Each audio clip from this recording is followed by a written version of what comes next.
Successful trader बनने के लिए करेज चाहिए होता है।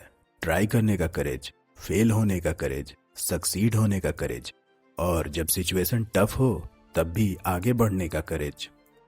हर ट्रेडर के अपने स्ट्रेंथ्स और वीकनेसेस होती हैं। कुछ लोग विनिंग ट्रेड्स को अच्छी तरह होल्ड करते हैं, लेकिन अपने लूजिंग ट्रेड्स को थोड़ा ज़्यादा देर तक होल्ड करते हैं।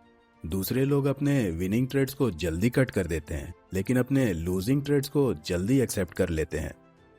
शायद सबसे जरूरी नियम यह है कि अपने विनिंग ट्रेड्स को पकड़े रहो और अपने लूजिंग ट्रेड्स को कट करो। दोनों ही इक्वली इंपॉर्टेंट है। अगर आप अपने विनिंग ट्रेड्स के साथ नहीं टिकते तो आप अपने लूजिंग ट्रेड्स के लिए पे नहीं कर पाएंगे।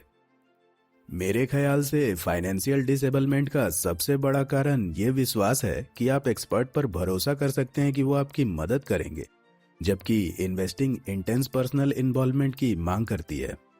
जब आप अपने खुद के स्टाइल पर टिकते हैं तब आप अपने तरीके के अच्छे और बुरे दोनों का सामना करते हैं।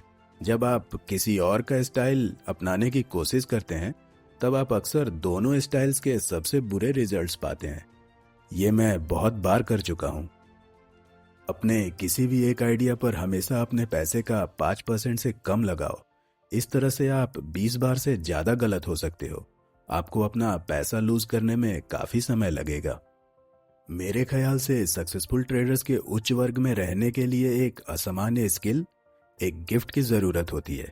यह बिल्कुल वैसे ही है जैसे एक ग्रेट वायलिनिस्ट बनना, लेकिन एक कुशल ट्रेडर बनने और पैसे कमाने का स्किल आप सीख सकते हैं।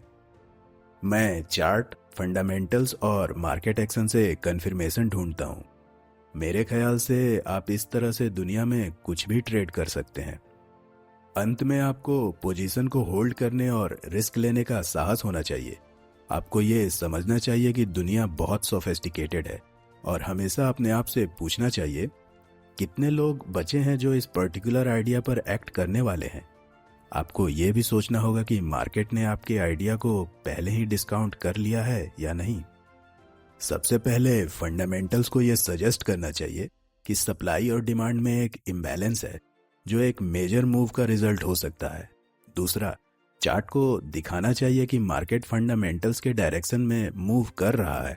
तीसरा, जब न्यूज आती है तो मार्केट को उस तरीके से एक्ट करना चाहिए जो सही साइकोलॉजिकल टोन को रिफ्लेक्ट करती है। अगर एक पोजीशन सही नहीं लगती जैसे ही आप उसे लेते हो तो अपना माइंड चेंज करने में शर्माना मत, तुरंत निकल जाना। अगर आप एक पोजीशन के बारे में अनश्योर हो जाते हो और आपको समझ नहीं आता क्या करना है तो बस निकल जाओ। अगर हम एक सरप्राइज मूव देखते हैं जो हम नहीं समझते तो हम अक्सर तुरंत निकल जाते हैं और रीजन बाद में ढूंढते हैं। सबसे अच्छे ट्रेड्स वो हैं जहां आपके पास तीनों चीजें हों, फंडामेंटल्स, टेक्निकल्स और मार्केट टोन। मैं डाउ स्टॉक्स का ट्रेड नहीं करता। मैं छोटी कंपनीज को प्रेफर करता हूं क्योंकि वो बड़े प्रोफेशनल ट्रेडर्स के द्वारा डोमिनेट नहीं होती, जो एक दूसरे को शार्क की तरह खा रहे होते हैं। जब मार्केट एक्टिव और मूविंग होती है और फिर चुप हो जाती है तो ये अक्सर इस बात का संकेत होता है कि मार्केट ज्यादा आगे नहीं बढ़ने वाली। साथ ही कभी कभी जब रिंग मॉडरेटली लाउड होती है और अचानक बहुत लाउड हो जाती है तो आप सोच सकते हैं कि मार्केट ब्लास्ट ऑफ करने वाली है, लेकिन ये असल में संकेत होता है कि मार्केट को ज्यादा अपोजिंग ऑर्डर्स मिल रहे हैं।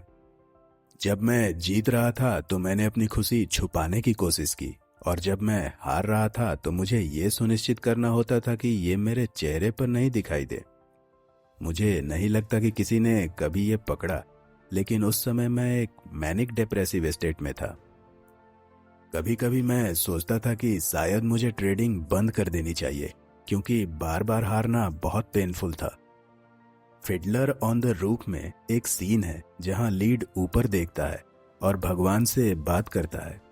मैं भी ऊपर देखता था और कहता था, क्या मैं सच में इतना बेवकूफ हूं? और मुझे एक क्लियर जवाब सुनाई देता था, नहीं, तुम बेवकूफ नहीं हो, तुम्हें बस लगे रहना है।